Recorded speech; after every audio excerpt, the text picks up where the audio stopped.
dejé toda mi vida eso hace 2 meses, me he ido a vivir sola, es la primera vez, y es eso, a la otra punta del mundo. O sea, todo lo que estoy viviendo ahora es nuevo para mí.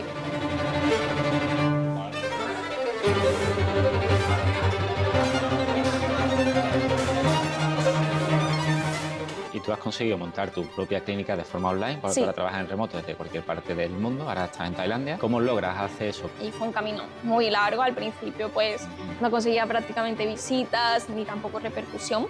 Creo que es algo súper importante el trabajar por tu sueño, por lo que quieres conseguir y no decir, vale, esto no es para mí, no me ha salido a la primera. A nadie le sale nada a la primera, hay que seguir intentándolo.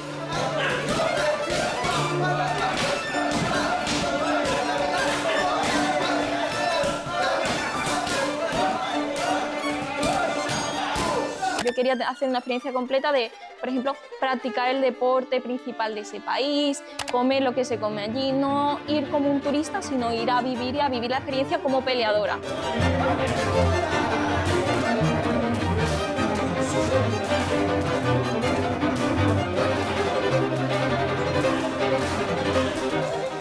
Y al final yo creo que eso es lo bonito también de viajar solo, que te abres también a conocer de manera más intensa a los demás y a crear vínculos pues, mucho más fuertes.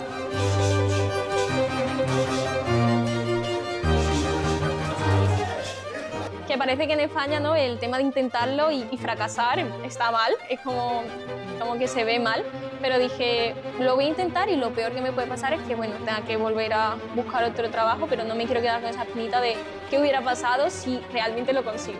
Para todo el que quiera estudiar nutrición y trabajar en remoto, como lo has hecho tú, ¿qué le recomendarías, ¿no? ¿Cómo organizarse para conseguir una cartera de cliente y lograr vivir de ese trabajo de forma remota?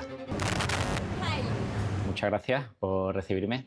Es un placer, Andrés, y más nosotros que somos sevillanos, seguro que tenemos una charla súper entretenida, que nos entendemos mucho más. Porque tú eres de Alcalá, ¿no? De Alcalá de Guadaira, ¿no? Sí. ¿Y tú de qué parte de Sevilla eres? Ahora mismo vivo por la Macarena. Ajá, qué buena zona. Siempre he estado entre el polígono San Pablo y Nervión, ahí en medio. ¿Y te has salido del barrio un poquito, te has movido un poco, ¿no? Para la Macarena. Yo me he movido bastante. Hombre, sí, te diré. Y fuera de Sevilla también, ¿no? Pero sí, ahora vivo por la Macarena. Qué bien, qué bien.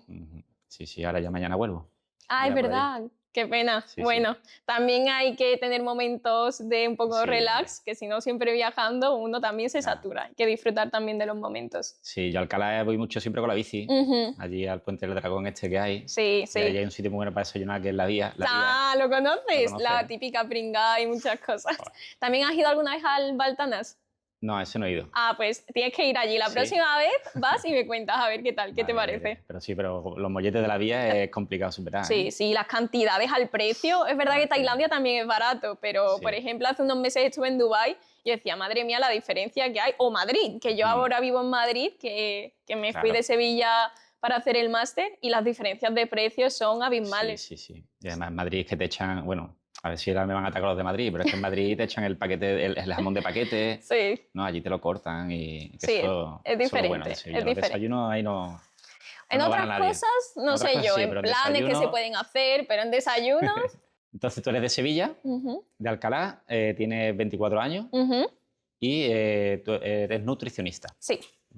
Estoy especializada en deportes de combate y eso, hice el grado en Sevilla, en la Universidad Pablo Olavide de Nutrición Humana y Dietética, y luego me fui a Madrid a hacer el máster de Nutrición Deportiva y Entrenamiento. Y luego, pues, por serias circunstancias de la vida, pues decidí especializarme en deportes de combate y a día de hoy, pues eso, pues trabajo principalmente con deportistas de Jiu-Jitsu, Muay Thai, MMA, Karate, Taekwondo, etc. ¿Y por qué estudias nutrición? Vale, una pregunta muy interesante.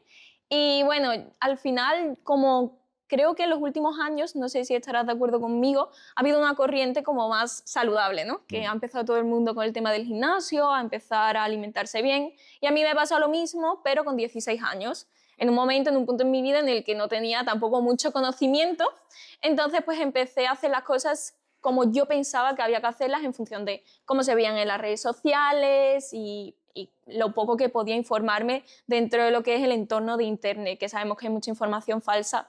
Entonces, pues empecé a obsesionarme con que los carbohidratos eran malos, con que había que entrenar todos los días mucho, que si no, pues... Y también con las típicas frases motivacionales de no pain, no gain, si no lo has hecho perfecto, pues eres un mediocre. Sí. Y bueno, yo con mi mente de 16 años, todo eso explotó y al final pues acabé teniendo problemas de relación con la comida, perdí la menstruación, dejé de salir con mis amigos porque pensaba que no podía salir a comer a un bar. Entonces, a raíz de pasar por eso y darme cuenta de, uno, lo importante que es la alimentación y dos, que realmente quería aportar a los demás desde un punto de vista de información con evidencia científica y poder ayudarles a tener una alimentación saludable, pero que sea compatible con vivir, con disfrutar y con cumplir tus objetivos deportivos, pues decidí decir, mira, yo creo que ese es mi camino y esto que me ha pasado ha sido un pequeño obstáculo para poder conseguir al final pues ayudar a los demás. Vale, interesante. Porque tú te obsesionaste demasiado con la alimentación, sí. ¿No? A esas edades, con 16 años, tenemos la cabeza todavía un poco... Sí. Y no tenía todavía un sentido de la identidad, entonces como que la identidad mía empezó a ser las cosas que hacía, como esa fuerza de voluntad de voy a cumplir mis objetivos y entreno todos los días y soy una persona constante y como que eso fue lo que le dio sentido a lo que era yo, que todavía pues no sabía bien quién era, qué podía aportar y un poco cuando uno no tiene una autoestima todavía muy forjada, pues intenta hacer ese tipo de cosas como para encajar o para generar esa autoestima a través de cosas externas como validación, porque esa es otra cosa que pasa súper importante. Empiezas a definirte más, a tener un cuerpo cada vez más delgado y las personas te premian. Y siempre se ve como una persona que tiene sobrepeso, obesidad, y las personas se asustan y les dicen, oye, vas a tener algún problema de salud, ¿no? Todo lo que vemos en redes sociales, pero cuando una persona adelgaza, puede que no esté adelgazando con los métodos más saludables, y se le premia y nadie le dice, oye, ¿estás bien? Oye, deberías hacerte una analítica, porque siempre se ve como que las personas con obesidad son las que se tienen que hacer analíticas, que seguramente tengan el perfil lipídico malo, que tengan algunos parámetros que no estén dentro de la normalidad, pero cuando una persona está muy delgada puede tener muchísimas deficiencias porque no se está alimentando de manera correcta y como que nadie lo dice tampoco, que es un tema también muy importante. Claro, y además en España que todo el mundo opina de todo, ¿no? Totalmente. Todo el mundo opina de todo el mundo siempre sabe lo que le pasa al otro, ¿no? Y es un poco... Totalmente. De política, sí, de nutrición, de ejercicio, yo creo que son temas que todo el mundo sabe, todo el mundo tiene un doctorado. Así que yo muchas veces estoy en bares, escucho por ahí otras mesas hablar de no sé qué de las proteínas y yo digo, madre mía, digo, mejor me callo porque es impresionante. Sí. Vale, y decides estudiar la carrera de nutrición porque soy una carrera, ¿no? Es un grado. Sí. Y luego haces un máster en Madrid. Sí, exacto. Me fui porque esa especialización tenía un buen profesorado y además porque era un máster que estaba vinculado con el Real Madrid.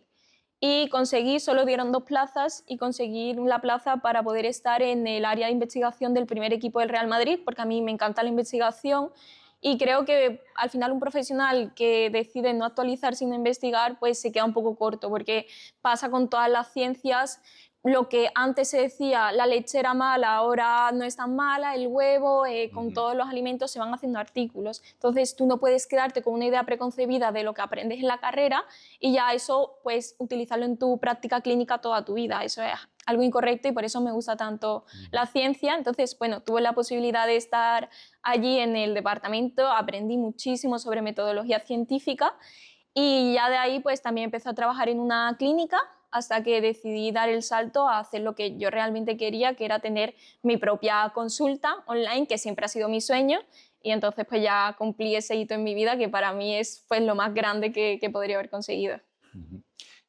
Porque este máster, que lo daba el Real Madrid, el que organizaba estos estudios, ¿y qué tendría que hacer alguien para así que se quiera apuntar a... Vale. ¿Cómo funciona eso? Vale, genial. Realmente es la Universidad Europea la que tiene el máster, pero tiene una asociación con el Real Madrid en lo que pues dan algunas formaciones a algunos pues entrenadores, nutricionistas del Real Madrid y también pues puedes ir a ver las instalaciones, tienes la posibilidad de hacer prácticas en el Real Madrid, es sobre todo un convenio, por así decir, pero quien da la mayoría del grueso de la formación pues es la Universidad Europea.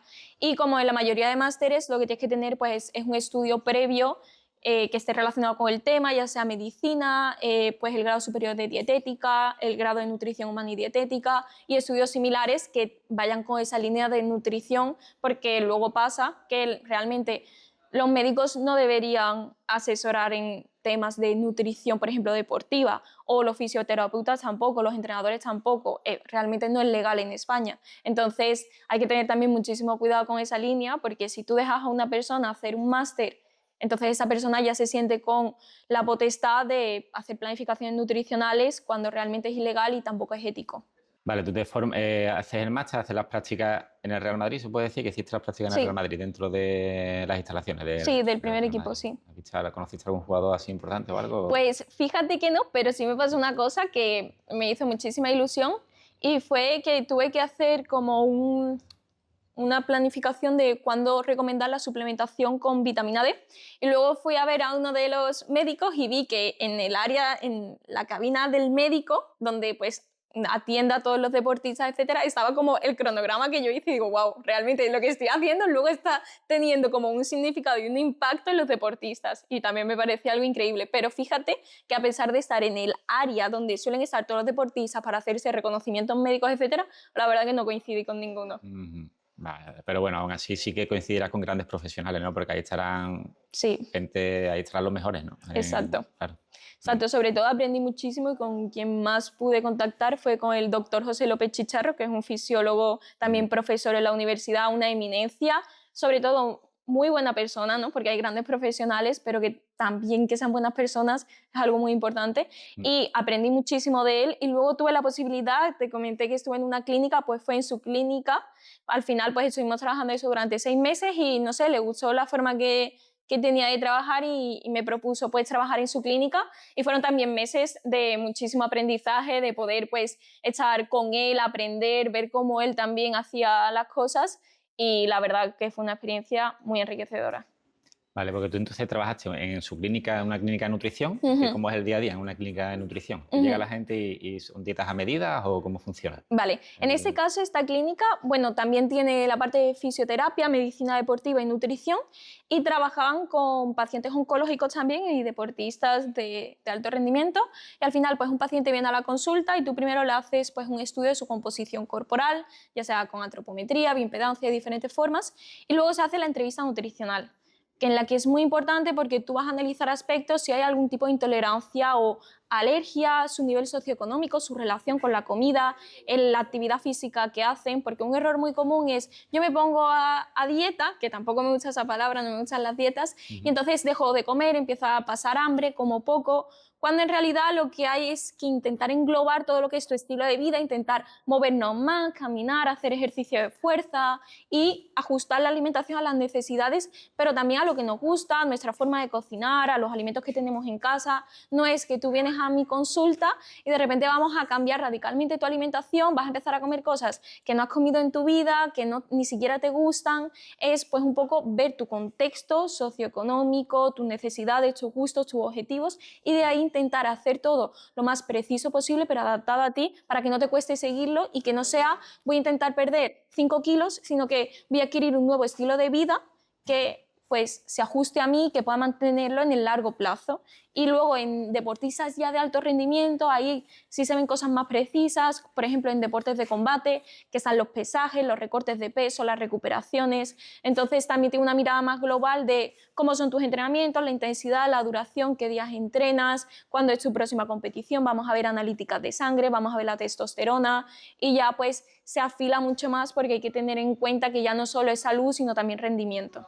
Me parece súper interesante, ¿no? Esto de que te haga una dieta adaptada a tu vida, ¿no? Sí. ¿Y eso qué coste tiene? Para alguien que nos esté viendo que diga, anda, pues yo a mí me gustaría hacer... ¿Que eso le costa? ¿Eso es un estudio que te lo hacen un día y ya está y tú lo pagas? ¿O eso lleva...? ¿Cómo funciona? Esto también depende mucho de cada profesional, de cómo lo lleva, porque al igual que hay personas como yo que sí que me gusta mucho lo que es individualizar cada plan, hay personas que a lo mejor te hacen un plan muy barato que ponen a todo el mundo el mismo, lo sacan y te lo mandan. Entonces, por eso también hay que tener muchísimo cuidado y yo recomendaría siempre que cuando quieras acudir a un profesional de la nutrición le preguntes si tiene algún tipo de graduado o formación, porque hay muchísimo intrusismo en este área. Y luego, pues, por lo general, como se suele trabajar es tú haces el estudio antropométrico, todo lo que es la entrevista nutricional y mandas un plan.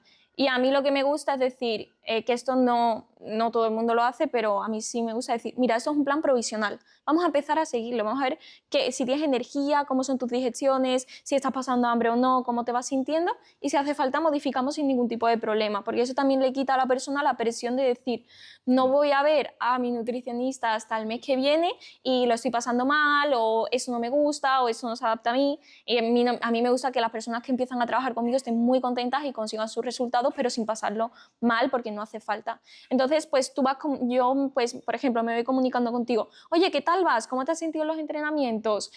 ¿Cómo te has visto en la recuperación? ¿Tienes mucho daño muscular? ¿No? Vamos hablando, vamos ajustando el plan. Y ya luego al mes siguiente volvemos a hacer el estudio antropométrico, por ejemplo, que tu objetivo es aumentar masa muscular. Vemos cómo va la ganancia de masa muscular, vemos si está en rango de normalidad, vemos si tenemos que ajustar cualquier cosa, y así se va optimizando como todo el proceso poco a poco.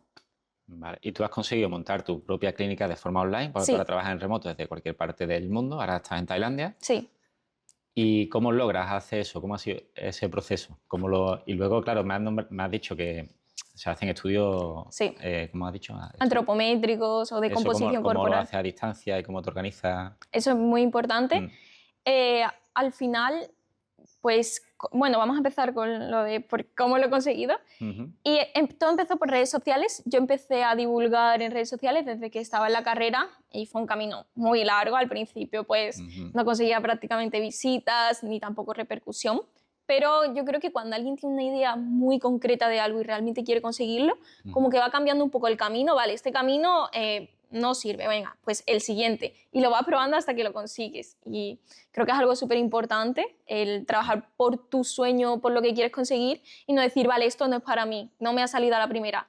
A nadie le sale nada a la primera, hay que seguir intentándolo. Y bueno, seguí trabajando en las redes sociales, al final se fue dando, fui pues consiguiendo más alcance y fui consiguiendo pues personas que empezaban a confiar en mí o que querían trabajar conmigo. Entonces ahí fue cuando empecé con mis primeros pacientes a nivel online y pues lo que fue la cartera de pacientes, por así decir, fue ampliándose y ya me di cuenta que sí que podía dar el paso a cumplir mi sueño y trabajar 100% en el entorno online, que era lo que quería. Entonces ahí fue cuando se pudo conseguir. Y el tema de los estudios de composición corporal, pues depende del tipo de deportista que sea. Muchas veces pues me baso en parámetros que son solo pues fotos y peso, que no es un estudio tan completo, pero en otras ocasiones lo que hacen pues esos deportistas o esas personas, que eso es algo muy común, van a clínicas alrededor de nutrición en las que les hacen el estudio antropométrico por menos precio porque no hacen la consulta y ellos me pasan esos datos, al igual que cuando les pido una analítica de sangre, que es algo súper importante, pues se suelen pedir pues eso, pues un estudio de la composición corporal, una analítica de sangre y ciertos parámetros, ellos los hacen externamente, me los mandan y lo analizamos en consulta. Vale. ¿Qué tiempo tarda desde que consigues tu primer cliente hasta que consigues vivir de eso? ¿Qué tiempo tarda? Y al final, ¿cuántos clientes necesitas para poder vivir de...? Vale. Eso es muy importante y es que los precios, que es algo que hemos hablado antes, varían muchísimo. Hay personas que te pueden hacer un plan por 60 euros y otras por muchísimo más. Es verdad que el precio de mi consulta, al estar especializada en deportes de combate, es más elevado porque no es solo hacer un plan nutricional y ya está, sino que, por ejemplo, cuando son campamentos, que es todo el proceso, tanto a nivel de alimentación, psicología y nutrición, pues para llegar bien a una pelea, pues ahí hay un contacto diario, muchas modificaciones del plan, hay un plan de recorte de peso de un mes antes, un plan de Fight Week, que es la última semana, un plan de recuperación, un plan de pospelea. Entonces, pues las intervenciones que hay que hacer son muchas más, entonces también el precio es más elevado. Entonces necesito menos pacientes, que es lo que a mí me gusta, porque yo prefiero tener menos pacientes, conocerlos a todos, saber perfectamente cómo van todos y tener ese control y esa tranquilidad de que van bien y que están contentos con el servicio. Entonces eso depende mucho de cada profesional. Hay profesionales que van a menos precio, más volumen y menos personalización. Yo prefiero menos pacientes, más precio, más personalización. Y ahí depende de cada persona. Y bueno, desde que adquirí mi primer paciente hasta que ya pues, pude dejar lo que fue la clínica y especializarme y dejarlo todo, fue aproximadamente como un año, cosa así. O sea, en un año tú ya te haces con una cartera de clientes suficiente para vivir y ya, sí. y ya decides ir de España. Bueno, desde que tengo la cartera hasta que decido irme de España han pasado aproximadamente como 6 meses, más o menos 7, desde que estoy únicamente, porque al principio lo que hacía era compatibilizar lo que fue mi propia cartera con la clínica.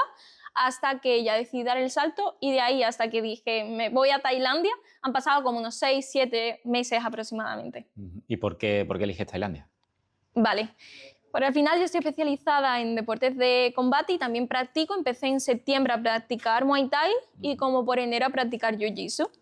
Y al final yo lo que quería hacer una experiencia completa que no fuese solo me voy a trabajar a un sitio y estoy en otro sitio y viajo, sino yo quería hacer una experiencia completa de, por ejemplo, practicar el deporte principal de ese país, comer lo que se come allí, no ir como un turista, sino ir a vivir y a vivir la experiencia como peleadora, para así, por ejemplo, aquí en Tailandia conocer las necesidades de los deportistas que viven aquí, tanto alimentarias como de entrenamiento, ver lo que sienten, porque yo creo que es muy complicado hacer un plan real y bueno si tú no sabes cómo se siente. O, por ejemplo, te pongo un ejemplo muy tonto. Hay un suplemento que se llama betalanina, que es, bueno, sirve para aumentar el rendimiento a alta intensidad y produce una cosa que se llama parestesia, que es una sensación de picor por el cuerpo. No sé si alguna vez has tomado, que me has contado que alguna vez has hecho CrossFit, un preentrenamiento similar.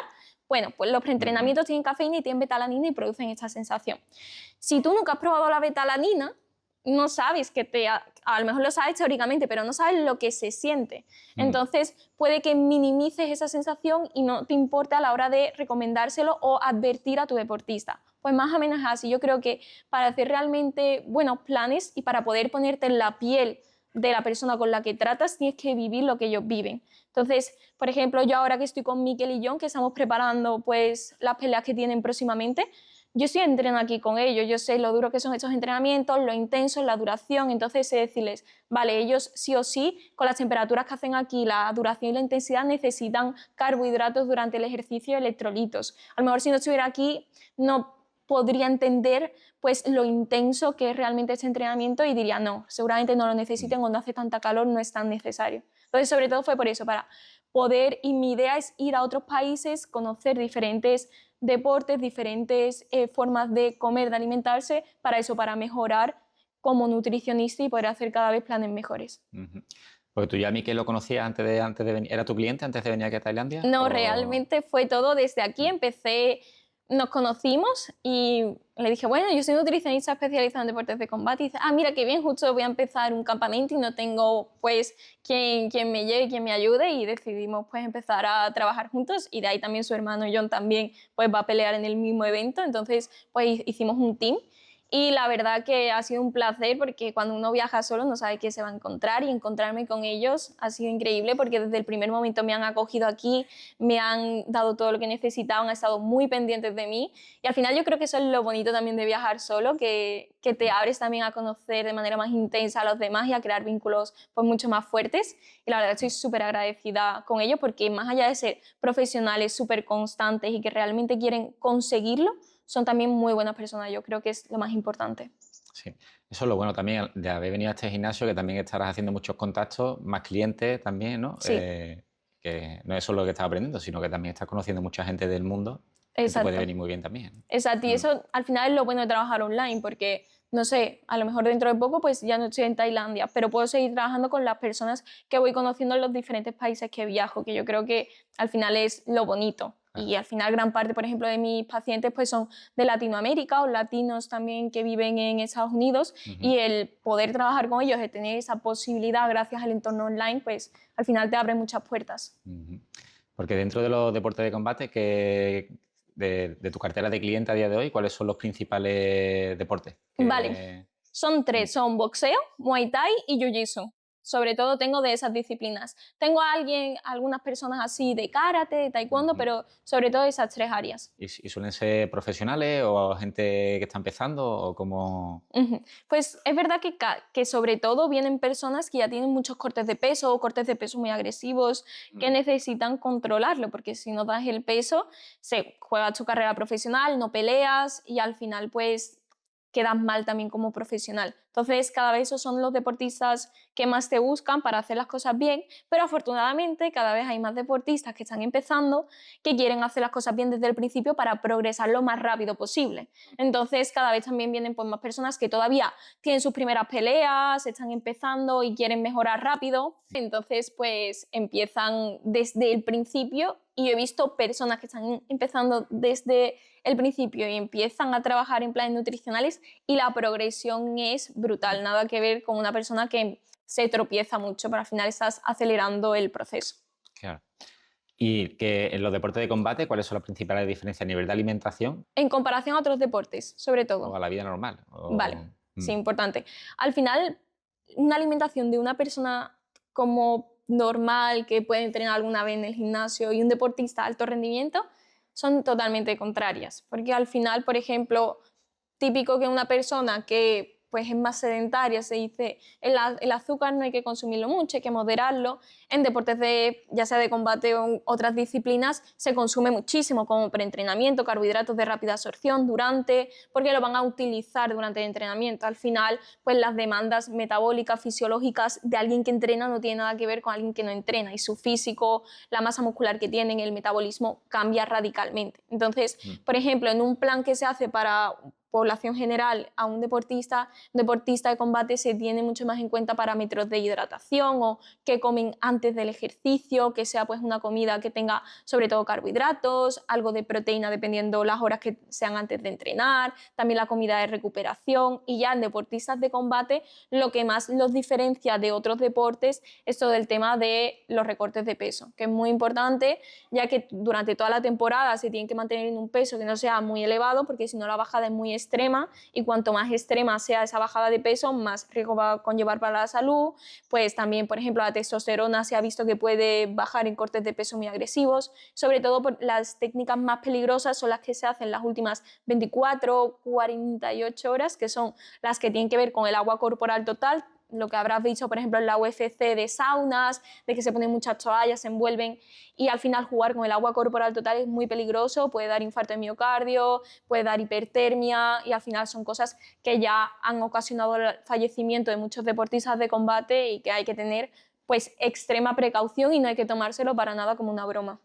Viniendo España, Tailandia, ¿has estado en más sitios así de vivir una temporada o ahora mismo han sido España y Tailandia? Pues dejé toda mi vida eso hace 2 meses, fue hace muy poco, y es la primera vez que viajo sola y es la primera vez que no vivo, bueno, y que sí, que vivo sola. Realmente he vivido con compañeros de piso similar, pero que me he ido a vivir sola es la primera vez, y es eso, a la otra punta del mundo. O sea, todo lo que estoy viviendo ahora es nuevo para mi primer viaje, la primera experiencia viviendo sola, así que no, es la primera experiencia que tengo. ¿Cuáles son las principales diferencias a nivel de alimentación que has visto entre España y Tailandia? Son muchísimas. Al final, aquí, como hemos estado comentando antes, la principal fuente de carbohidratos es arroz, o también noodles de arroz, pero sobre todo alrededor del arroz. Y luego pues lo van combinando con diferentes verduras, que es verdad que las verduras también son diferentes. En España pues se utiliza más tomate, pimiento, cebolla, aquí se utiliza más pues, brotes de soja, por ejemplo, y similares.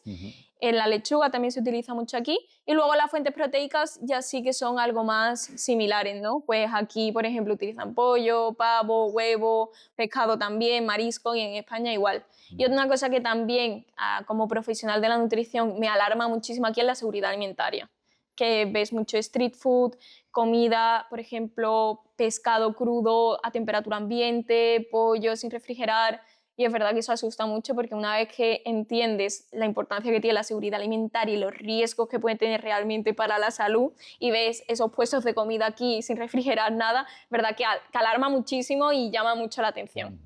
Yo llevo un mes comiendo, a mí me encanta comer en la calle, los street food, los markets, la verdad que nunca me ha pasado nada. Has tenido suerte, Pero has claro, tenido suerte. yo en esas cosas que ni me fijo. Tú Sí. como eres una profesional de esto, imagino que mirarás ahí cada detalle. Sí, y mira que yo también Pero- he comido, pero es que no es lo mismo ya Sí. cuando ves que lo van a cocinar, por ejemplo, un pad thai que lo hacen. Por ejemplo, he visto también pescado crudo, ese es el que más me alarma. Y lo veo ahí puesto, lo cortan ahí con un cuchillo y te lo dan. Ese, por favor, no lo consumas. Por Sí, favor, hay por que favor, evitarlo, ¿no? porque ese sí, por favor, evítalo, porque ese sí es muy peligroso. Bueno, yo ya te digo, he comido en todos lados y de momento bien. Me puse malo cuando llegué a España la última vez, lo que te comentaba antes. Sí. Porque sí que en España también, igual que aquí, el arroz es la principal fuente de carbohidratos, has dicho, ¿no? Sí. En España sería como el trigo lo que más se come, ¿no? Sí. También, el pan y el trigo, porque todo es pasta, pan. Exacto. No sé si hay que tener alguna precaución con eso.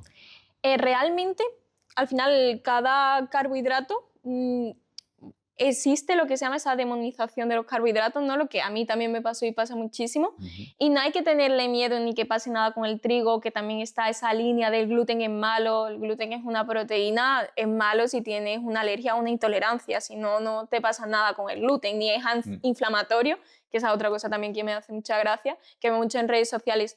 Es inflamatorio, produce inflamación. Y tú preguntas, ok, pero ¿y entonces qué es la inflamación? ¿Qué repercute? Y no saben decir pues, que es un estado proinflamatorio, qué es la inflamación, que para una persona que se le hinche el estómago o que tenga problemas digestivos ya es inflamación. Y pues, no tiene nada que ver. Entonces, realmente no hay ningún problema con la pasta, con el pan, solo al final hay que moderar los carbohidratos que consumimos en función de nuestra actividad física, de nuestras necesidades, y se recomienda que sean pues, altos en fibra porque son más saciantes, porque también la fibra es muy buena a nivel digestivo para también pues, los bichitos esos que tenemos en el sistema digestivo que producen sustancias muy buenas para nosotros, pero no hay que demonizarlo. Al final pasa mucho eso, dependiendo del país en el que estemos, también hay países en los que se priorizan más los tubérculos como la patata, aquí el arroz, eso depende mucho de la zona en la que se encuentre y la agricultura. Ahora ya está todo mucho más globalizado y existe pues que cada alimento puede ir a diferentes partes del mundo, pero antes eso no era tan así, entonces dependiendo de pues, la agricultura del lugar pues se priorizaba otra fuente de carbohidratos o de verdura. Pero el tema en España, por ejemplo, el tema del pan y la pasta no está ya hoy día como demasiado procesado, como que le meten demasiado... No sé cómo lo ves tú desde el punto de vista de nutricionista. A eso completamente de acuerdo. Al final no es lo mismo un pan blanco de supermercado ultraprocesado o un pan que tenga pues, muchas harinas refinadas, aceites vegetales, que un pan de masa madre, un pan integral. Al final el impacto que tiene en nuestro cuerpo es completamente diferente porque de una materia prima que puede ser el trigo, pues luego hay muchas variantes. Es lo mismo una patata asada que una patata frita o una patata de bolsa, es la misma materia, que no significa que esa materia prima sea negativa, pero dependiendo ya los procesamientos que se hagan de ello, pues sí que el impacto que tiene en nuestro cuerpo cambia. ¿Y cómo un cliente en España, cómo puede, a la hora de comprar un pan en un supermercado, cómo puede saber qué pan es mejor? Se puede mirar, al final siempre cuando vamos a comprar un alimento, ya sea un pan o cualquier cosa, lo primero es fijarnos en los ingredientes, en si tiene aceites refinados, y un truco que hay personas que no lo saben es los ingredientes enlistados, por ejemplo, harina de trigo integral, harina de cebada, siempre vienen de mayor a menor, es decir, el primer nombre que te sale es el que está en mayor cantidad de ese producto y así. Por ejemplo, si en un producto que tiene varios ingredientes el segundo que sale es azúcar, pues ya hay que fijarnos en la etiqueta esa de los numeritos, porque seguramente ese alimento pues tenga mucho contenido en azúcar. Entonces, pues eso es un truco importante. Y luego, sí que es verdad que en supermercados en España cada vez, como está esta tendencia ahora saludable, sí podemos encontrar panes que son 100% integral y que tienen buena composición. Pero si no, pues también cada vez hay más panaderías más especializadas en lo que son productos más naturales o más saludables, que suelen tener panes también eso de masa madre, más integrales y que son de mayor calidad. Sí. Y es que te lo pregunto todo esto porque te lo comentaba antes, que yo estuve 2 meses en Tailandia comiendo en todos sitios, nunca me puse malo del estómago y fue llegar a España y estuve 2 meses malo de la barriga y fue dejar de comer pan y harina, bueno, pan, dejar de comer trigo, pan y perfecto. Sí, pues... Luego ya he empezado a comer otra vez y ahora lo voy controlando y estoy mejor, pero estuve 2 meses sin saber qué era hasta que dejé de comer... Claro. Pasta, pan y trigo, vamos. Es lo que hablamos, que seguramente al final es muy difícil, eso hay que detectarlo con pruebas específicas como una prueba de intolerancia. Alergia ya sabemos que no tienes porque si estás comiendo ahora y no te ha dado ninguna reacción muy grave o importante, no es que haya una celiaquía, pero sí puede que haya alguna intolerancia. Y en ese sentido, lo más importante es hacerse pruebas específicas, que no es el típico test de farmacia de ADN, que ese te puede restringir muchísimos alimentos. Te puede decir que de repente tienes intolerancia a 10 alimentos y a lo mejor tienes solo intolerancia a uno. Es mejor pruebas específicas pues, que se hacen más en un entorno médico. Y luego, pues, si por ejemplo te detectan, ya no es eliminar completamente ese alimento, pero sí consumirlo de forma moderada e ir poco a poco probando tolerancia y ver hasta qué cantidad tú eres capaz de tolerar. O sobre todo, al final, lo bueno de la alimentación es que para bien o para mal no hay ningún alimento que necesitemos obligatoriamente. Todo alimento se puede sustituir por otro, tanto proteínas como carbohidratos, y si al final todo el tema del trigo no es algo que se adapta a ti, no pasa nada, tenemos legumbres que son súper buenas, tenemos tubérculos, tenemos también el maíz, tenemos el arroz, sea que se puede sustituir perfectamente y no es obligatorio, más allá de si es un alimento que te gusta mucho, que lo podemos consumir de forma moderada hasta que al final digestivamente pues, se adapta a ti. Porque ya para la gente que nos vea, a lo mejor, que yo sé que hay mucha gente que siempre tiene problemas de barriga, digestivo, gases, ¿qué le recomendaría para encontrar que le sienta bien o que le sienta mal? Sobre todo ir a un médico digestivo porque existen muchas líneas y muchas cosas que pueden estar pasando. Puede haber sobrecrecimiento bacteriano, puede haber enfermedad de Crohn, puede haber una intolerancia a la fructosa y cada intervención es completamente diferente. Al final, lo más importante es con pruebas médicas específicas ver qué puede estar pasando porque muchas veces pasa eso. Me duele la barriga y empiezo a ver en internet y salen miles de cosas. Tengo que dejar la leche, los lácteos, el problema que son inflamatorios, el gluten y de repente tienes una dieta muy deficitaria, empiezas a tener problemas de relación con la comida incluso porque no sabes qué comer, dejas de salir porque te da miedo, que te siente mal, cuando realmente ve a un médico digestivo que te va a dar muy buena intervención. Y luego también, yo sí he trabajado con personas que tienen patologías, pero también hay una línea que son nutricionistas especializados en patologías digestivas que también pues, pueden ayudar muchísimo más porque las intervenciones tienen que ser, al igual que pasa pues, en deportes de combate, cuando hay una patología digestiva, son pues, recomendaciones muy específicas y hay que estar todo muy medido. ¿Y un médico digestivo cómo se va? O sea, ¿por la Seguridad Social en España es posible ya un médico digestivo o, pues, o te muere antes de, ahora mismo de que eso te dé la cita? me está pasando. Tengo un paciente que tiene muchísimos problemas digestivos y pues la cita se lo han dado como de 2 meses en 2 meses. Primero ve al médico y de ahí a que te pide la... No, primero el médico general y luego que te deriva el digestivo otros 2 meses. Y luego del digestivo a las pruebas, pues otros 2 o 3 meses. Claro. Entonces, desde que estás en el punto inicial hasta que realmente sabes lo que te pasa, pasan muchísimos meses y al final esa persona, quieras que no, nuestro sistema digestivo es la entrada de posibles patógenos a nuestro sistema sanguíneo y a nuestro cuerpo. Es como pues, una puerta. Entonces, nuestro sistema digestivo tiene como uniones. Si hay mucha inflamación, si no estamos comiendo lo que necesitamos, al final pues estas uniones se abren y permiten el paso de componentes que pueden no ser beneficiosos a nuestro sistema sanguíneo. Eso se llama permeabilidad intestinal, que se puede ocasionar por patologías digestivas y al final pues esto puede ocasionar problemas en la salud. Entonces eso es lo malo de esperar tanto tiempo y también pues esa incomodidad de la persona de voy a salir a comer con unos amigos y no sé si me va a sentar bien esta comida o porque hay tanto escalas de personas que, bueno, que solo tienen algo de gases y una sensación como de hinchazón o personas que realmente pues ya tienen una mala absorción, tienen un problema muy grave y que lo pasan realmente mal. Así que el que pueda que se busque uno privado, ¿no? Y lo solucione lo antes posible, ¿eh? Sí, yo quien pueda se lo recomendaría absolutamente. Porque ya un médico digestivo ya sí te manda las pruebas que te tiene que mandar y te localizará normalmente lo que tienen. Sí, sí, también es eso, que muchas veces también los gases son normales, no pasa nada por tener después de comer algo de hinchazón, que muchas veces nos alarmamos también por problemas que el propio sistema digestivo también tiene que trabajar y no pasa absolutamente nada. También eso sí, tenemos mucho dolor intestinal, muchos gases, ahí sí, pues oye, a lo mejor necesitamos pues algo de ayuda. O también pasa, personas que comen muy mal. Si tú comes muy mal y te sienta mal la comida, a lo mejor tenemos que empezar por cambiar un poco los hábitos de vida y a lo mejor eso ya te puede, solo con eso te puede ayudar a nivel de digestiones. En España, teniendo en cuenta la dieta que hay en España, ¿qué recomendaría una dieta así saludable sin por lo alto? Hombre, sé que es muy general, sí. ¿no? Pero ¿qué podrías recomendar si...? Vale, por ejemplo, si alguien quisiera empezar a comer más saludable, ¿qué haría yo? Vamos a empezar con cosas básicas. Muchas veces los superalimentos, la chía, quiero tener la alimentación, los smoothies, el jengibre, pero no te comes 3 piezas de fruta al día, no comes verduras. Vamos a empezar con la base, que realmente es lo más importante, y ya luego si eso precisamos, si hacemos cosas así más bonitas y más instagramables, ¿no? Como se harían. Entonces, vamos a empezar a comer 2 piezas mínimas de verdura al día en cada comida.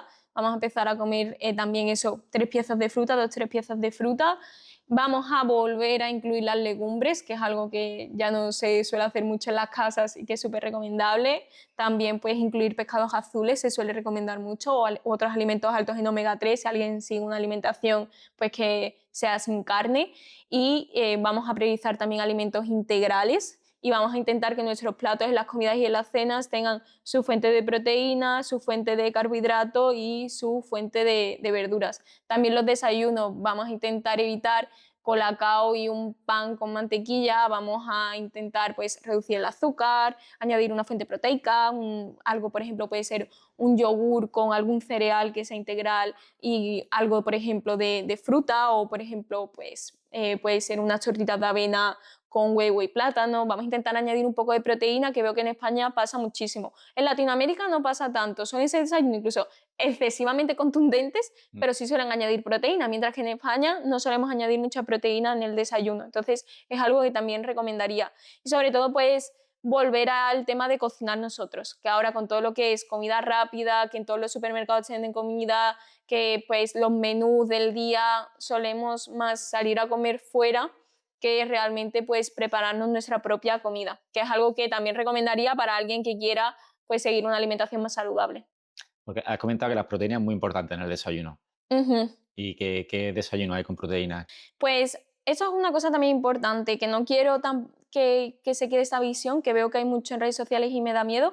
No es que la proteína, que vemos que todos en redes sociales hablan de la proteína y parece que solo hay que comer proteína y que es lo único importante. No, es un macronutriente importante que yo recomiendo que haya un poco en todas las comidas porque es muy saciante y nos ayuda pues, a mantener la saciedad y también pues, para llegar a los requerimientos, pero es igual de importante los carbohidratos para tener energía y no tener ningún problema en la salud y las grasas para todo el entorno hormonal. O sea, los tres son súper importantes, pero ya siguiendo el hilo de la pregunta, si nos vamos a tostadas, ¿no? Que es un desayuno muy español, pues por ejemplo añadiendo algo de pavo en lonchas, que mucho cuidado, hay muchos muy malos en el supermercado, hay que revisar que tengan, por ejemplo, más de un 85% de contenido de carne, pues añadiendo un poco de eso, un tomate en rodajas, un poco de aceite y ya, pues, por ejemplo, puedes acompañar de un lácteo que también tiene carbohidratos y proteína o pues añadir pues, un café, pues ya sería un desayuno pues, más completo. El queso fresco, el queso cottage que se encuentra en supermercados también es alto en proteínas y también son muy buenas opciones de desayuno. Un yogur, ¿no? que sea también alto en proteínas con algo de semillas o frutos secos o cereales integrales o avena, o por ejemplo tenemos pues algo de fruta picada, también es un desayuno muy completo. Y por ejemplo algo que también suelo recomendar pues es la proteína en polvo, que hay gente que piensa que es súper mala, hay gente que piensa que te la tomas y ya te pones súper fuerte y no, realmente pues es una fuente proteica más que tenemos como aliada para variar nuestra alimentación. Hay que revisar muy bien en el mercado, como pasa en el mercado de la alimentación, en el mercado de la suplementación hay muchos suplementos de mala calidad, pero bueno, hay muchos que también son de buena. Entonces, pues por ejemplo, un porridge de avena que le puedes añadir un poco de proteína en polvo, o al propio yogur, si es un yogur natural, le puedes añadir una cucharadita para aumentar el contenido proteico y también es muy buena opción para enriquecer un poco platos que solemos consumir con un poco más de proteína, siempre y cuando la necesitemos, que no todo el mundo necesita hacer eso. A lo mejor un deportista que entrena entrenamientos de fuerza y tiene un gran daño muscular no necesitará más que una persona sedentaria. Depende mucho de cada caso. Entonces, en España, la dieta mediterránea, ¿es buena o es mala? ¿Qué opinas? Muy buena y se está perdiendo todo lo que es la comida de nuestras abuelas, los guisos, las legumbres, y es una pena porque hay muchísimos estudios que hablan de la dieta mediterránea y los beneficios que tiene, y ahora se están viendo que están llegando otro tipo de, bueno, la globalización, comida ultraprocesada, también otras tendencias como la dieta cetogénica, comer solo carne, de repente ahora los carbohidratos son malos, las legumbres son malas y se está perdiendo muchísimo.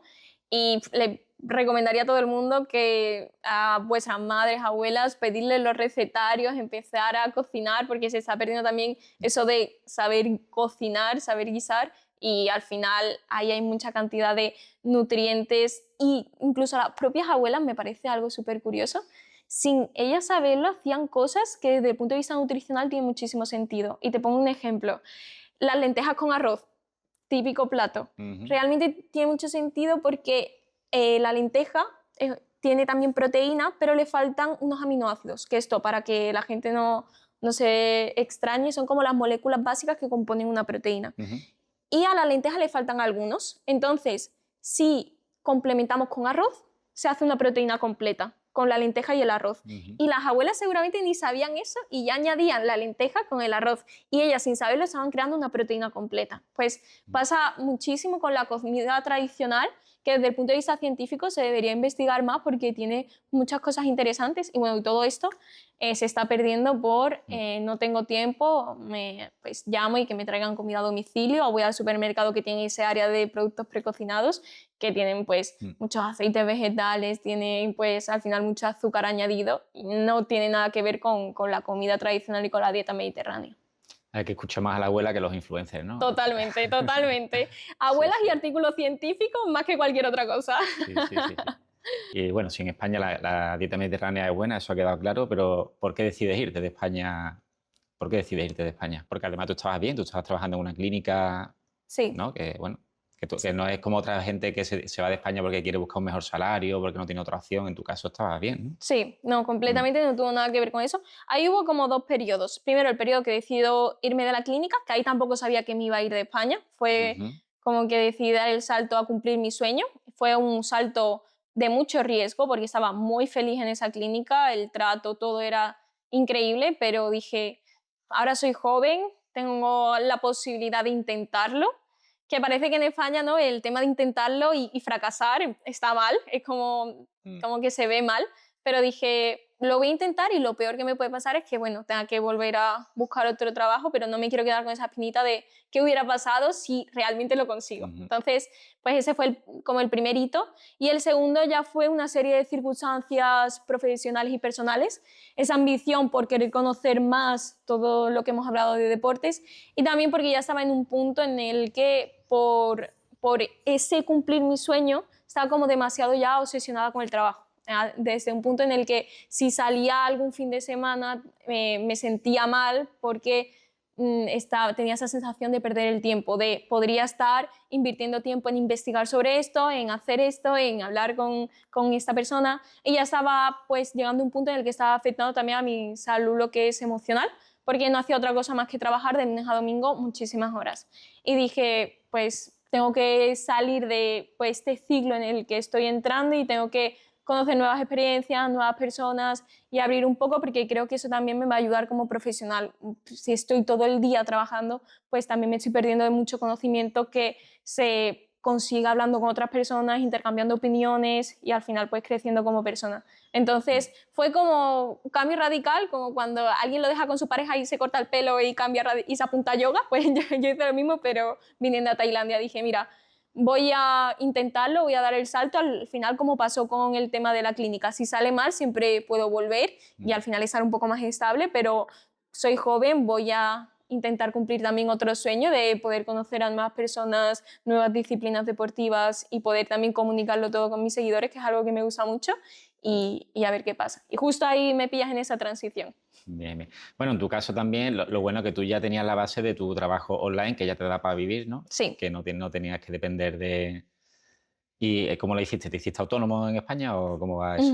Sí, al Mm, final eso lo hice incluso antes de venirme aquí, mucho antes. mm, Ya cuando pues empecé, incluso cuando lo compatibilizaba con la clínica, yo ya era autónoma ujú, y al final pues fue poco a poco aumentar la cartera de clientes hasta tener una solidez. Y lo único que ha sido un poco más tedioso es el cambio horario, que antes pues en España no había diferencia horaria, solo tenía esa diferencia con Estados Unidos y Latinoamérica y ahora ya la diferencia, la brecha es mucho más importante y tengo que lo que es la consulta, que es a través de una videollamada, ya sí lo tengo que hacer más por la tarde-noche, cosa que antes sí lo podía repartir de una manera más equilibrada, pero bueno, es cambiar un poco tu rutina, tus horarios. Ahora por las mañanas pues hago todo el trabajo de investigación, creación de contenido, los planes nutricionales, las modificaciones y por la tarde pues hago todo lo que son las ujú. videollamadas. Al final eso ha sido lo más tedioso, pero como yo estaba acostumbrada a trabajar en el entorno online, en lo que llevaba haciendo muchos meses, pues tampoco ha sido tan complicado ese tema. Claro. Eso es lo bueno de hoy día, ¿no? Que hay muchos trabajos que te lo puedes montar por tu cuenta, trabajar en remoto y estar viajando y vivir en otros países como tú has hecho. Ujú. En el caso de la nutrición, que además es algo que cada vez se demanda más, Sí, tú has escogido un nicho muy específico, que es el de combate, pero imagino que habrá 1000 nichos más dentro de la nutrición, ¿verdad? sí. Para todo el que quiera estudiar nutrición y trabajar en remoto, como lo has hecho tú, no, Vale. no dentro de tu nicho, o bueno, ya hemos dicho, hay 1000, pero ¿qué le Sí. recomendarías, no? ¿Cómo organizarse para conseguir una cartera de cliente y lograr vivir de ese trabajo de forma remota? Pues daría unos consejos que la verdad que los he visto pocos por internet. Creo que realmente si eres nutricionista o quieres serlo, te pueden servir muchísimo. Lo primero es especializarte, porque alguien que abarca todo no tiene tanto poder, no le da tiempo a investigar todo y por lo general pues no es esa figura de autoridad que hace que las personas pues quieran acudir a su consulta. Entonces, como tú bien dices, hay tantas áreas, hay tanto en todo lo que es nutrición en la infancia, en mujeres embarazadas, menopausia, posparto, dentro de deportes, imagínate todos los deportes que hay, dentro de patologías concretas, todas las patologías que hay digestivas. Existen muchas cosas en las que te puedes especializar y hacerte un referente en ese área. Y luego también al final, si tú quieres moverte en el entorno online, tienes que tener presencia online. Entonces, las redes sociales tienes que empezar a trabajarlas y tienes que publicar contenido, tienes que pues, publicar casos de éxito si tus pacientes quieren, eso siempre de manera consensuada. Y al final pues tienes que tener presencia online porque si no, ¿cómo te conocen? Al final tú en tu clínica, si la pones presencial, la gente del barrio pues puede verla, puede acceder y ya a partir del boca a boca pues se va creando tu cartera. Pero en este caso, si estás en el entorno online, tienes que, tu escaparate no es presencial, sino es online y tienes que crearlo, si no es imposible que puedas vivir de manera online. ¿Has conocido más nutricionistas que viven de forma online? Sí, la verdad que afortunadamente es un nicho en el que encuentro a muchas personas. Hay personas que actualmente pues, trabajan en Tailandia o que trabajan en Dubái, también hay muchos nutricionistas, o en Australia. La verdad que es un nicho junto con el entrenamiento que tiene mucha presencia online que pues, permite que puedan viajar y seguir trabajando. ¿Y en Dubái por qué? Pues al final pasa mucho, son personas que tienen un gran poder adquisitivo, entonces por lo general te van a pagar más por los planes y por hacer planificaciones. Entonces es un muy buen sitio para nutricionistas que lo que quieran sea facturar mucho. Y también, por ejemplo, aquí en Tailandia, si yo quisiera trabajar con personas pues, que sean tailandeses, por lo general su poder adquisitivo es menor que en España. Al contrario que pasa en Dubái, que el poder adquisitivo de las personas que están allí es superior. Entonces, si tú quieres no solo trabajar online, sino tener también algún paciente por allí presencial o pues abrirte espacio allí, es muy buen sitio. ¿Y con el idioma cómo lo has hecho? ¿Tú sabías inglés? ¿Cómo te manejas con el idioma? Pues tus clientes son españoles, de habla hispana, en su mayoría. Exacto, la mayoría de mis clientes son de habla hispana y sí que tengo ciertas nociones de inglés, puedo mantener una conversación perfectamente, pero todavía no me siento tan cómoda como para dar consulta y hacerlo de la manera que a mí me gusta. Entonces, por eso mismo, también el dar el salto y visitar otros países porque te obliga a practicar más tu inglés, porque a mí me gustaría en el medio plazo también poder abrirme al mercado inglés, ya que también hay mucho deporte de combate, mucho MMA en tema de inglés. Y pues me gustaría en cierta medida dentro de un tiempo pues poder abrir ese paso, pero todavía prefiero seguir practicándolo porque no me gusta hacer algo con lo que no siento que lo estoy haciendo bien o cómoda. Si no estoy dando un buen servicio, pues no me siento bien haciéndolo, entonces prefiero esperar. Ahora estás aprendiendo inglés, entonces. Sí. ¿Cómo aprendes inglés? Pues, en el día a día, ¿no? Exacto. Ahora mismo porque todo lo que es gramática sí lo tengo más estructurado porque al final la ciencia está en inglés, todo lo que es lectura, sobre todo al final pasa mucho en las escuelas españolas que todo lo que es conversación, lo que suele fallar mucho, entonces aquí al final todo el mundo, la forma de comunicación es en inglés, entonces pues van manteniendo conversaciones cada vez pues más profundas, con más vocabulario y poco a poco pues te vas haciendo también el oído y el habla al inglés. Claro, es una de las cosas buenas de Tailandia, que al final hay gente de todos lados. Sí. Y, hombre, que aquí se hable tailandés, pero que también viene bien para el inglés. Que no te tienes que ir siempre a Irlanda o a Reino Unido para aprender inglés, que viajando por el sudeste asiático se puede aprender mucho inglés también. Exacto, y más aquí, por ejemplo, en este gimnasio, que hay mucha gente de Italia, mucha gente de Canadá, de España también. Entonces, al final también hay un intercambio cultural bastante interesante y la forma de comunicarnos. Yo el primer día que llegué aquí, se llama el tema de los PAUs, ¿no? Que yo al principio, digo, es que no me enteraba de lo que me estaban pidiendo que hiciera. Los primeros días era un descontrol total y al final pues te vas haciendo también a cómo habla cada persona y poco a poco vas mejorando. ¿Tienes pensado algún otro destino después de Tailandia? Pues sí, ya lo tengo en mente. Bueno, te voy a hacer un spoiler, no lo iba a decir todavía, pero bueno, lo hacemos aquí. Y es que a final de este mes ya voy a dar el salto y me voy a Bali, unos meses también. Allí voy a seguir haciendo deportes de combate, pero es verdad que no es un sitio que está como pasa en Tailandia con el Muay Thai, que no es tan específico en un deporte de combate en concreto. Y voy a estar allí durante una temporada y luego no sé todavía qué haré. Está todo muy abierto, no sé si volveré a Tailandia, porque es un destino que me ha gustado mucho y me queda mucho por explorar, o si me iré luego a otro sitio por aquí cercano. Pero la idea es estar por aquí, porque en noviembre, si sale todo bien, puede que esté por Latinoamérica, si sale todo bien, por algún proyecto que hay ahí forjándose.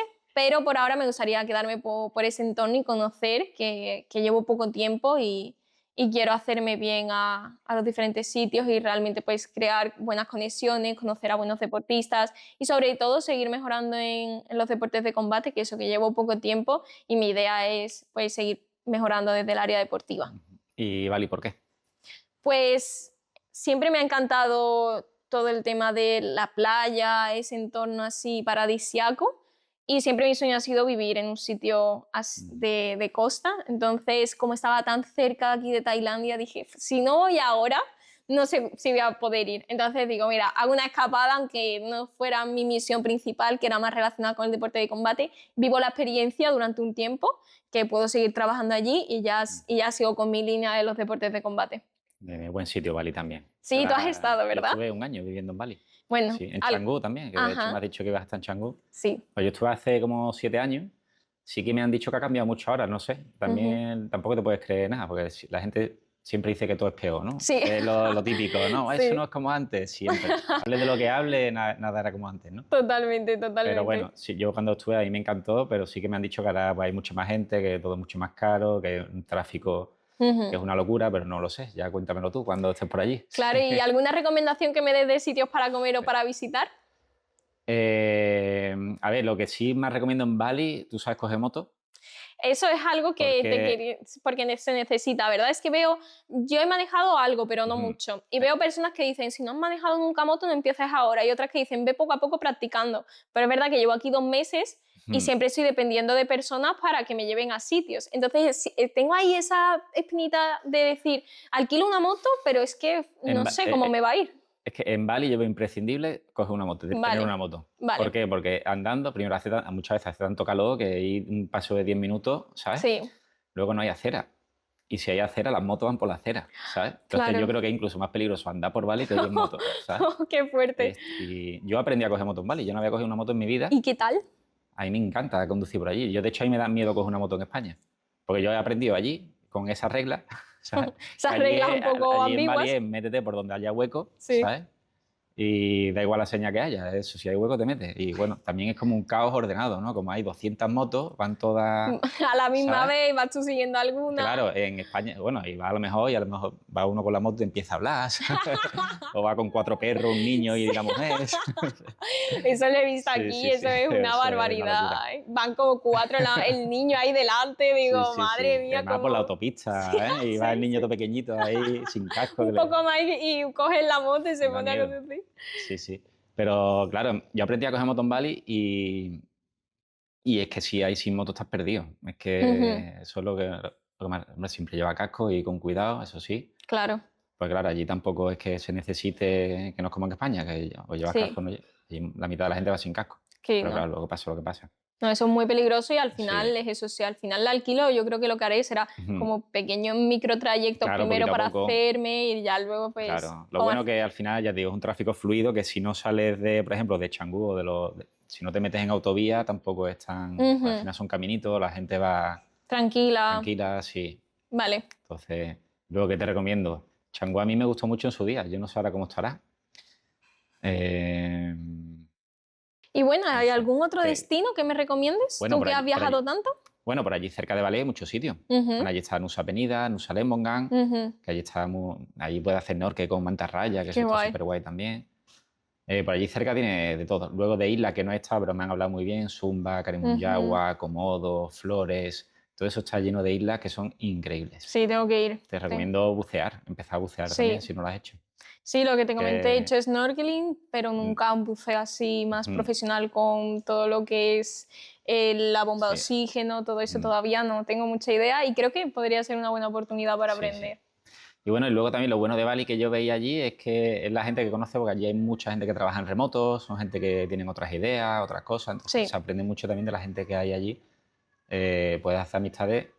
Eso que yo muchas veces cuando estoy en España es algo que echo de menos, ¿no? Que en España es A, B y C y todo el mundo tiene y todo el mundo esto es así, y es como que no salen, ¿no? Cuando Totalmente. estás en estos países hay gente de tantos sitios, con tantos trabajos diferentes, eso te aporta mucho también. Estoy totalmente de acuerdo porque en el entorno emprendedor cada vez veo más cosas y proyectos que se hacen en España para conectar emprendedores, pero no es algo tan común como pasa en otros países, y el conocer a otras personas que en todo el entorno online, lo bueno es que aunque tengamos diferentes trabajos, todos nos podemos ayudar. Claro. Y hay muchas cosas que tú puedes hacer que yo veo, por ejemplo, he estado viendo entrevistas y digo, uy, esto me ha gustado mucho, y al final te influye, aunque sea en mi nicho y sea haciendo una conversión, pero te puede realmente, pues, ayudar mucho de ideas, de formas de trabajar de otras personas, tanto en tema de productividad como en tema de marketing, como en tema de creación de contenido. Al final, aunque sean áreas diferentes, hay muchas cosas que se conectan. Entonces, estoy completamente de acuerdo con eso. Porque tú lo que tienes, tú de forma online, aparte de tener tu cartera de clientes, que imagino que es tu principal fuente de ingresos, ¿tú tienes también un blog, tienes una cuenta de Instagram o cómo lo llevas? Vale, pues tengo una cuenta de Instagram que se llama pues @clauditanutri, lo que divulgo principalmente es eso, nutrición en deportes de combate, y también soy profesora y coordinadora de un experto en planificación nutricional en la mujer deportiva, que es de una escuela que se llama CEAN, que es un centro de estudios avanzados en nutrición, y también es eso, pues es un título de experto online. Entonces, pues también hago todo lo que es el tema de investigación, creación de clases. Entonces, son como las dos vías principales en las que me manejo ahora, lo que es la formación y la consulta. Vale. ¿Por redes sociales ganas algo o eso? No, actualmente hay alguna colaboración, pero al final, como yo no soy influencer, sino soy más científica y nutricionista, en la mayoría de suplementos, alimentos, hay muchas marcas que intentan contactar conmigo, pero yo no me siento cómoda recomendando la mayoría de cosas porque no son cosas que yo recomiendo a mis pacientes, entonces no se las voy a recomendar a mis seguidores, que son personas que confían en mí, y no voy a hacerles eso, no voy a vender cosas en las que yo no creo o no confío. Entonces prefiero ganar, por así decirme, menos dinero y hacer las cosas desde una ética. Bueno, al final es como tu marca personal. Exacto. Que te viene mucho mejor hacerlo así. Sí, y al final para mí no son seguidores como un número, sino que son mis amigos. Yo charlo mucho por mensaje directo, me cuentan cómo van con los recortes, y ¿tú le recomendarías un suplemento que no tiene evidencia científica y cuesta mucho dinero a un amigo? No, entonces ¿por qué lo vas a hacer con un seguidor si realmente son personas que están confiando en ti y que las recomendaciones que tú les estás dando, pues al final ellos las aplican y están depositando esa confianza en ti? Yo no haría eso. Bien, bien.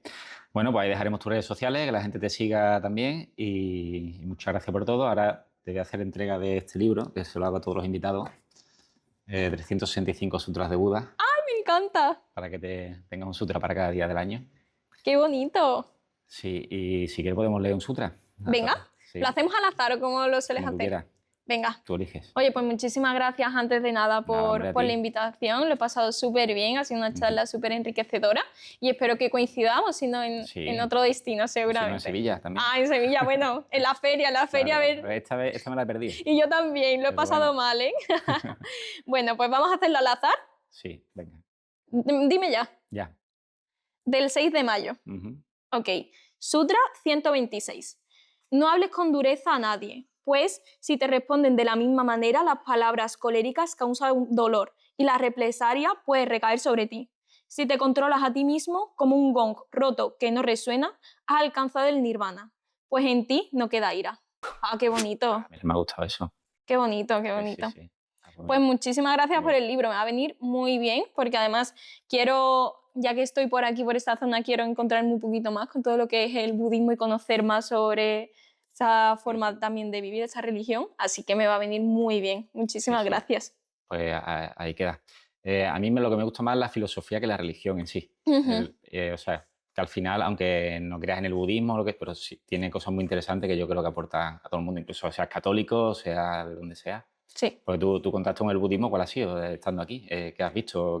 Pues al final todo el tema, más allá, antes de venir, pues intenté formarme un poco sobre cómo era la forma de vivir, y yo creo que lo he visto mucho pues en templos, pero también en la forma en la que actúan también las personas, porque al final la religión y la filosofía de un país influyen mucho en su población, ya sea la religión o la filosofía predominante, por ejemplo, pues en España todo lo que es el cristianismo, y aquí lo he visto en la forma que tienen de ser más pacientes, de ser más amables y cómo se toman la vida, que se la toman un poco más con calma y y si todo no sale como ellos quieren, ese soltar el tener que controlarlo todo, y las cosas que están fuera de su control pues se lo toman con más filosofía, por así decir, y más calma. Que en ese sentido sí que me resuena mucho con la filosofía estoica de, bueno, pues lo que no podemos controlar, que no nos afecte emocionalmente, que es la filosofía pues que a mí más me gusta seguir y que más he estudiado.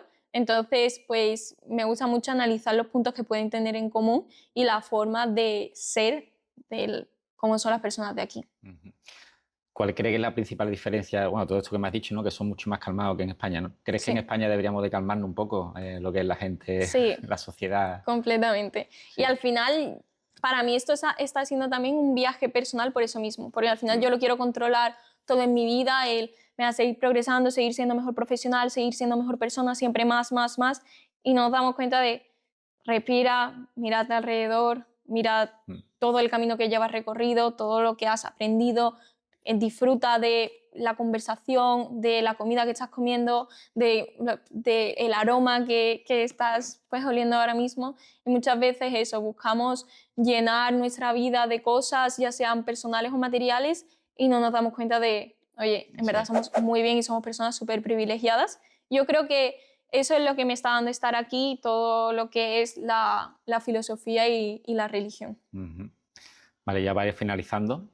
Algo que veo que yo siempre que preocupa mucho en los comentarios y tal, es el tema de la sanidad. No sé qué opinas de la sanidad aquí en Tailandia. ¿Es seguro o no es seguro? ¿Hay buenos médicos? Vale. ¿Cómo ves? Pues yo he tenido ya, en poco tiempo que llevo aquí, he tenido una experiencia ya en un hospital y todavía no sé bien qué fue lo que pasó, pero me empezó a dar un dolor de cabeza muy intenso que no había sentido jamás algo así en mi vida. No era gripe, era un dolor que desde que me levantaba, si hacía cualquier tipo de movimiento con la cabeza, me suponía un dolor muy intenso en la cabeza que me paralizaba, así como una migraña, pero en unas áreas de la cabeza diferentes a las que se suele dar esa migraña. Entonces pasó como una semana y media y no se me quitaba, y es más, incluso iba peor, y dije, necesito ir a un hospital. Y fue a uno que se dice que es internacional aquí, que tiene varios premios, que la verdad no me acuerdo el nombre, y es decir que me trataron muy bien. Es verdad que tienes que tener tu seguro, si no es muy caro, y me hicieron muchas pruebas, estuvieron pendientes, pero sí es verdad que no dieron con lo que me pasaba. Me mandaron analgésicos, me mandaron pues para que pudiese dormir, porque no podía ni dormir bien, y a los días se me quitó, pero creo que fue ya por la propia defensa de mi organismo, porque no me dieron nada para combatir lo que pasó. Entonces, sí es verdad que el trato que yo tuve y todas las pruebas que me hicieron me parecieron muy coherentes, y bueno, es eso. Entonces, sí me parece que es un buen sitio, que Tailandia es un sitio muy seguro, que es algo que yo también tenía miedo, y que pues todo lo que es tema hospitales, sanidad está muy bien, pero es verdad que lo que es el día a día, aquí puedes tener muchas más infecciones, el agua, pues no puedes beber agua, la comida, hay higiene alimentaria dudosa. Es un sitio que en comparación con España tienes que tener más cuidado con las cosas que haces. Eso es completamente de acuerdo, desde el punto de vista de cuidar tu salud. Pero luego, si te enfermas, tienes acceso a una buena sanidad. Claro, lo importante es llevar siempre un seguro de viajes. Sí. Eso es imprescindible. Sí, completamente de acuerdo. Y estar muy pendiente de al final todo lo que haces y tener tu propio seguro, porque es probable que te puedas enfermar. Bueno, Claudia, pues nada, pues ahora ya sí, ya ha terminado. Muchísimas gracias por todo. Y ahí dejo tus redes sociales para que te sigan y sigan tus consejos alimenticios, que seguro que son muy, muy útiles. Y muchísimas gracias a ti por la entrevista. Me parece muy importante también la labor que haces de divulgar sobre otras formas de vivir y de trabajar que no son pues la normativa, para también pues incentivar a otras personas a que si tienen un pequeño sueño o sueñan con esto, que se lo propongan realmente y que trabajen con ello, aunque no salga la primera, que seguro que lo pueden conseguir. Claro, seguro que no va a salir como ellos piensan, pero saldrá bien. Sí, seguro. O por lo menos crecerán en el camino, que es lo importante. Pues sí, pues muchas gracias. Gracias.